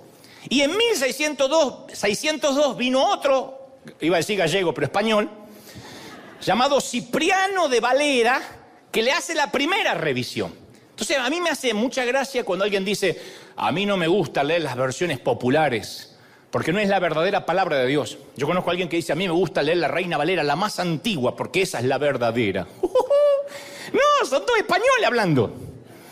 La versión Reina Valera, que la amamos, pero hasta incluía libros apócrifos cuando la condensaron. Estaba el libro de Judith, Eclesiástico, el libro de Baruch, que contiene una de las cartas de Jeremías, Macabeos. Recién en 1862, vino otro español anglicano, un español de Córdoba, España, llamado un tal Lorenzo Pedrosa, que dijo, vamos a cambiar y vamos a sacar estos libros que no son canónicos, y quedó las Escrituras tal como la conocemos. Entonces no la estoy desacreditando, lo que estoy diciendo que durante 2000 años de composición del Antiguo Testamento, esto es de Génesis a Malaquías, fue escrito en hebreo, no en gallego, no en español. Y el Nuevo Testamento fue escrito en griego. Y el Señor utilizaba otro lenguaje, que era el arameo, que era la lengua vernácula del Nuevo Testamento. Era la lengua franca del Nuevo Testamento en los tiempos de Jesús. Y ustedes ven, o habrán notado que muchos predicadores hasta copiamos torpemente los modismos del español antiguo porque creemos que así hablaba el Señor. Os digo esta mañana, bendito sea el Señor, que Él ha dicho a vosotros. No, eso hablaban los Casiodoro de Reina, estos gallegos, no nosotros. Saludo a todos los españoles que no les gusta que le digan gallego, pero bueno, son españoles. Entonces, un ejemplo, que muchos apenas conocemos la identidad de Dios. Y tenemos allí la identidad que hemos visto en alguna película, algo que nos quedó en el subconsciente de lo que oímos predicar. Y uno va a las Escrituras y afortunadamente Dios no hace un misterio, un secreto cósmico de su identidad, un acertijo enigmático, esotérico, que hay que investigar demasiado. No, Él muestra su naturaleza acá. En las Escrituras, de forma autobiográfica, en esto que llamamos Biblia, independientemente de la versión que sea, la que nos sintamos cómodos para leer. Y cuando leemos este libro, no para copiar frases, insisto, de la vieja España, sino que lo leemos con ojos nuevos, vamos a descubrir la identidad del Señor y la revolución que eso puede hacer en nuestras vidas diarias. Si tan solo miráramos a Jesús y a Dios sin el filtro humano, ni siquiera puedes ver a Dios con mi filtro. Yo tengo un filtro, ¿cómo que no? Tengo una manera de ver al Señor, pero por ahí no es la tuya. Esto, no obstante, no quita credibilidad, no socava mi predicación en este caso. Pero tú tienes que descubrir a Dios y tener una relación personal con Él, no vicaria, no a través mía. ¿Hasta ahí me explico, sí o no? Cada uno, no, me mira, 3 entendieron. ¿Me explico, sí? Bueno, justo hoy vinieron los que hablan arameo, pero... Entonces, para empezar con algo que damos por sentado. Dicho esto, te voy a dar algo que damos por sentado la mayoría, que es omni, que el Señor es omni, que significa todo. Omni es todo, no ovni, objeto volador no identificado, ovni, omni, O-M-N-I, es todo, totalmente conocedor. Entonces, ¿qué es? Omnisciente. Totalmente presente, que es omnipresente. Totalmente poderoso o potente, entonces que es omnipotente. Te tiene que decir que tiene que ver esto con que tengo un mal día. Ahí voy. Es posible que ahora mismo digas, yo ya sabía eso, Dios es omnisciente, omnipotente, omnipresente, no tengo que aprender más al respecto. A lo cual yo pregunto, ¿estás seguro? Saber estas 3 cosas, que Dios todo lo puede, todo lo sabe, que está en todo sitio a la vez, saber esto cambia tu vida diaria con el Señor, afecta tu vida diaria, de modo que nunca tienes un mal día, porque solo saber esto cambia tu óptica, tu perspectiva. Si la respuesta es no, es porque tienes que aprender más al respecto. Entonces voy a comenzar con un solo omni, uno solo, y vas a ver cómo uno puede afrontar la vida en esos días malos, en esos días difíciles, álgidos. Cuando la Biblia enseña que Dios es omnisciente, que todo lo sabe, no está diciendo que es brillante, o que es un genio, o que es muy inteligente. Esos son adjetivos para personas limitadas a los factores de tiempo y espacio. Tu hijo puede ser inteligente, o no, si salió al padre, o... es chiste. Omnisciente es que Dios lo sabe todo, no que es inteligente, lo sabe todo. Ninguna pregunta a Dios lo puede confundir, ninguna. Ningún dilema lo puede turbar, ninguno. Nada lo puede sorprender. Él tiene un conocimiento eterno, intrínseco y perfecto. Él tiene un conocimiento completo de la biología, de la zoología, de la química, de la psicología, de la geología, de la física, de la medicina, de la genética, todo. Lo sabe todo, dice la Biblia, no algunas cosas, todos. La diferencia con alguna persona que tiene algún conocimiento es que esa persona siempre va a estar limitada al tiempo en que viva, al espacio geográfico, topográfico, dónde estudió, cuándo se crió, en dónde, entorno, etc. Dios no. Dios lee nuestro futuro con la misma claridad que lee nuestro pasado. Para Él no hay pretérito ni futuro, no hay líneas de tiempo. Lo que vas a hacer dentro de 50 años es tan claro para Dios como lo que eras hace 10. ¿Me siguen hasta ahí? Para Dios es lo mismo. A Dios no le sorprende tu futuro. Él ya vio cómo terminan tus días. Y ya sabe cuándo terminan tus días. Morir, vamos a morir todo. El tema es dónde y cuándo. pero Él ya lo sabe. El dónde y cuándo, Dios lo sabe. Dios no tiene problemas de memoria, como una computadora que tiene que borrar información en el disco rígido para crear más espacio disponible. Él no tiene problemas. Y la Biblia dice que aunque Él mantiene control sobre el sol, los astros, las estrellas, las constelaciones, su conocimiento incluye hasta aparentes frivolidades, como llevar la cuenta de nuestros cabellos, como dice en Mateo 10:29. Él sabe quién se está poniendo más pelón cada día. Aunque tú digas, solo yo lo vi en la ducha, el Señor también lo vio. Y tiene un ángel llevando la contaduría, perdió 2 cabellos y va anotando. El escritor de los Hebreos 4:13 dice así: todas las cosas, todas, no algunas, no ciertas cosas, todas están desnudas y abiertas a los ojos de aquel, de Dios. Entonces, a ver, convengamos esto, no hay una sola motivación, no hay un solo suspiro, no hay un solo acto, no hay una sola palabra tuya, mía, que se haya escapado de la atención de Dios. Nada, desde que naciste, desde la cuna a la tumba, desde el útero al sepulcro, no hay nada que se escape a Dios. Y la belleza de esto tan asombroso, de esta verdad tan formidable, es que cuando voy a las Escrituras, de la cual hoy hablamos, independientemente de la revisión, encuentro que el hombre más elocuente que ha dado la historia, estoy hablando de David, se queda en silencio. Tiene David una retórica, una prosa, es un compositor, pero David, cuando descubre que Dios lo conoce en la intimidad, se queda anodado, atónito. A ver, David se regocijaba por la belleza de Dios. Se maravillaba por el poder del Señor. Pero cuando descubre cómo Dios lo conocía en secreto, toda la lírica del poeta quedó en silencio. En el Salmo 139, que después pueden leer tranquilos en el hogar, Salmo 139, no lo lean en gallego, por favor, pero léanlo como quieran, con el tono que se les ocurra. Pueden leerlo en mexicano. Así dice el Señor, chavo, no te aflijas. Que así hubiese sido si no hubiese sido Reina Valera, sino el Chavo del 8 el que hizo la revisión, ¿no es cierto? Dice David: oh Jehová, oh Señor, tú me has examinado y me has conocido. Y él está sorprendido con esa revelación.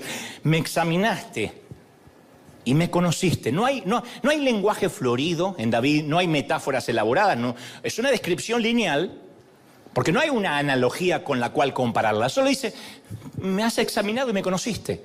David no puede creer que este Dios que entiende, a ver, los misterios intrincados del átomo, las complejas interconexiones de nuestro sistema planetario, también lo conoce a él, le conoce el corazón. Dice: me has examinado y me has conocido. Oh Señor, dice el Salmo. Así empieza: oh Señor, como si le doliera algo. Dios conoce incluso la monotonía de nuestro diario vivir, con todas esas actividades insustanciales como levantarte y acostarte. Uno cree que Dios se conecta con nosotros cuando vamos a orar. Estuve orando, hoy estuve con Él, pero Dios estuvo contigo aún antes que oraras. Porque David dice en ese mismo salmo: tú has conocido mi levantarme y mi sentarme y mi acostarme. O sea, es que Dios no se pierde nada, a Dios le interesa todo. Cruza las piernas y Dios lo sabrá. Cambia de nalgas así porque estás cansado y Dios lo sabrá. Porque somos el objeto de su soberano conocimiento. Y agrega el salmista, agrega David: tú conoces mis pensamientos más distantes. Todavía están pensando: ¿cómo conecto esto con un mal día? Déjenme avanzar. David dice: tú conoces mis pensamientos más distantes. O sea, conoce cada cosita, por pequeña, por nimia que sea. Cada meditación de la medianoche, cada estrategia planificada, cada adoración privada, cada acto amable, cada grito desmedido, cada vociferación a los hijos. Dios nos mira y nunca pestanea. Nunca jamás tuviste un pensamiento que Dios no haya conocido. David sigue agregando y dice: tú has escudriñado mi andar y también viste mi reposo, o sea que viste mis sueños, y todos mis caminos te son conocidos. Entonces, a ver, antes que mandemos a imprimir nuestro itinerario, antes que armemos nuestro calendario, nuestra agenda, Dios ya tiene una copia. Nunca hemos hecho un viaje del cual Dios no haya sabido. Sea que nos encontremos en lo alto de una montaña o sepultados entre la masa de gente de un subterráneo, del metro, los ojos de Dios están sobre nosotros. Y sigue diciendo David, aún todavía está la palabra en mi lengua y aquí tú la sabes toda antes que yo termine de hablarla. O sea que aún antes de que digamos algo, Dios registra nuestras palabras y sabe aún los sentimientos con los que decimos nuestras palabras, las motivaciones. O sea que si hay alguien que nos toma la temperatura, es Dios. Él siente cuando nos llenamos de ira, cuando decimos Dios te bendiga. Y le deseamos que lo reviente Satanás. Y él sabe, Dios. Sabe cuando el miedo nos abraza, cuando la ansiedad hace que la confianza mengüe. Dios ve todo, bueno o malo, pero aún algo más maravilloso. David dice, detrás, delante, me rodeaste y sobre mí pusiste tu mano. Así concluye. Si tengo un mal día, Dios lo sabe. Si me siento solo, Dios lo siente conmigo. David está tan emocionado por esta revelación que sus manos tiemblan. Él dice, tal conocimiento es demasiado grande para mí. Así lo dice en el Salmo. No lo puedo digerir, no lo puedo elaborar. Todavía no lo puedo discernir. Es un pensamiento demasiado grande, no lo puedo comprender. Y dice, hasta aquí llegué. Parece decir, si yo escribo algo más, sería una profanación. No voy a decir más. Solo, oh Señor. Llega a la conclusión, Señor, te importo. A Dios le importo. Se preocupa por mí. Dios se siente apasionadamente conmovido por lo que yo soy. Me ama. Hoy celebramos, como te dije, 100 domingos. Desde que en marzo de 2020 se declaró la pandemia y comenzamos estas transmisiones en vivo. Llegamos a 300 millones de vistas en todo el mundo. Mirá si Dios no es grande y no es maravilloso. 300 millones de vistas en todo el planeta. Eso es mucho. ¿Querés que te diga lo que más me sorprendió si tengo que hacer un balance? La cantidad de gente, cristianos veteranos y nuevitos, católicos, evangélicos, testigos de Jehová, simpatizantes, curiosos. Lo que más me sorprendió es la frase, nunca dejes de decirnos, Dante, cuánto nos ama el Señor. Nunca dejes de decir, te ama princesa, te ama príncipe, dice, porque me cambió la vida. A lo que le respondo, nunca lo voy a dejar de hacer porque a mí también me cambió la vida y lo estoy haciendo. Saber que Dios nos ama.